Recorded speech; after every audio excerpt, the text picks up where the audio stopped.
famille, j'espère que vous allez bien, j'espère que vous avez la paix et que tout se passe bien de votre côté. Dans la vidéo d'aujourd'hui, je vais partager avec vous 3 signes qui montrent que vous ne vivez pas pour vous, mais que vous vivez pour les autres. Que votre vie ne vous appartient pas, mais qu'elle appartient aux autres. C'est très important parce que beaucoup de personnes se retrouvent dans des situations où elles font des choses et elles ne savent pas si elles font ça pour se faire plaisir à elles-mêmes ou pour faire plaisir aux autres. Okay? Elles ne savent pas si elles doivent faire d'elles-mêmes une priorité ou de faire des autres une priorité. Donc dans la vidéo d'aujourd'hui, vous allez découvrir si vous vivez pour vous-même ou vous vivez pour les autres.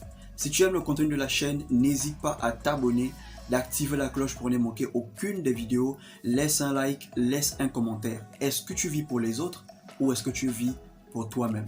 Et à la fin, partage la vidéo à un frère, une sœur, un pote, un ami. L'un des premiers signes qui montre que vous vivez pour les autres et non pour vous, c'est que tout ce que vous faites, vous le faites en fonction du regard des autres. Tout ce que vous faites, vous le faites en fonction des pensées des autres. Vous vous demandez toujours qu'est-ce que les autres vont penser de vous, qu'est-ce que les autres pensent de vous, qu'est-ce que les gens vont dire sur vous ou qu'est-ce que les gens disent de vous. Ok? Vous devez comprendre que ce que les gens pensent de vous, ce n'est pas votre problème. La perception que les gens ont de vous n'est pas votre problème. Le plus important, c'est ce que vous pensez de vous-même.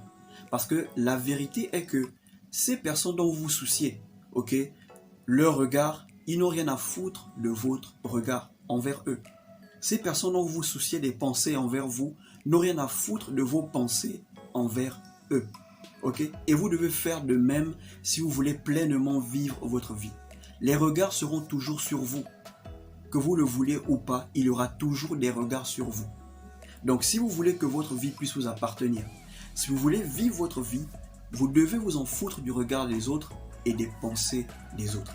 Dès l'instant où vous libérez de l'emprise du regard des autres, ok, vous commencez à vivre votre vie.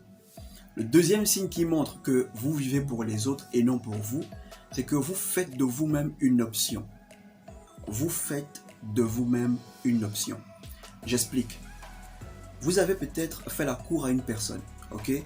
Vous avez investi pour avoir cette personne. Cette personne vous a rejeté, cette personne vous a repoussé, elle vous a fait comprendre que vous n'êtes pas son genre et qu'elle ne se voit pas en couple avec vous.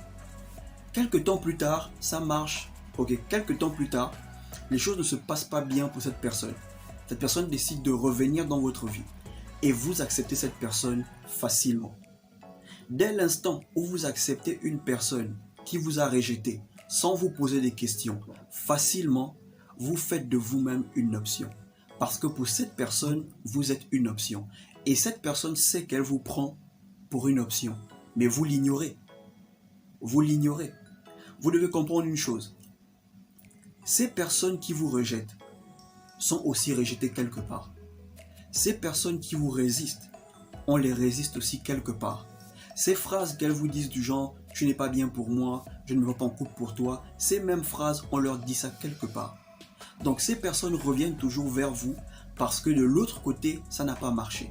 Donc à chaque fois que vous acceptez une personne qui vous a repoussé facilement, ok, vous faites de vous-même une option. En fait, vous lui montrez qu'elle peut partir et revenir quand elle veut, comme elle veut.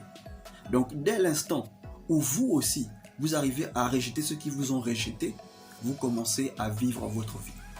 Mais à chaque fois que vous allez accepter une personne qui vous a rejeté facilement, sans vous poser des questions pourquoi elle essaye de revenir, pourquoi il essaye de revenir, vous vivez pour cette personne. Parce que cette personne peut revenir dans votre vie quand elle veut, à n'importe quel moment. Ok? Le troisième signe qui montre que vous vivez pour les autres et non pour vous, c'est que vous avez du mal à décider pour vous-même. Vous avez du mal à prendre vos propres décisions. Ce sont les gens qui décident pour vous. Je peux comprendre si vous êtes encore élève et que vous vivez chez vos parents, ok? Vous êtes encore sous le toit de vos parents, c'est normal que vos parents décident pour vous. Tant que vous êtes sous le toit de vos parents vont toujours décider pour vous. Mais si vous êtes indépendant, adulte, vous travaillez déjà, vous avez votre chez vous, et que les gens continuent à décider pour vous, les gens continuent toujours à vous dire ce que vous devez faire, vos influences, vos choix, c'est que vous ne vivez pas pour vous, mais vous vivez pour les autres. Dès l'instant où vous arrivez à faire vos propres choix, dès l'instant où vous arrivez à prendre vos propres décisions, vous commencez à vivre pour vous-même et non pour les autres. J'espère que cette vidéo vous a aidé. Si vous avez aimé, n'hésitez pas à vous abonner à la chaîne, d'activer la cloche pour ne manquer aucune des vidéos. Laissez un like, laissez un commentaire et partagez la vidéo. Que la paix soit avec vous.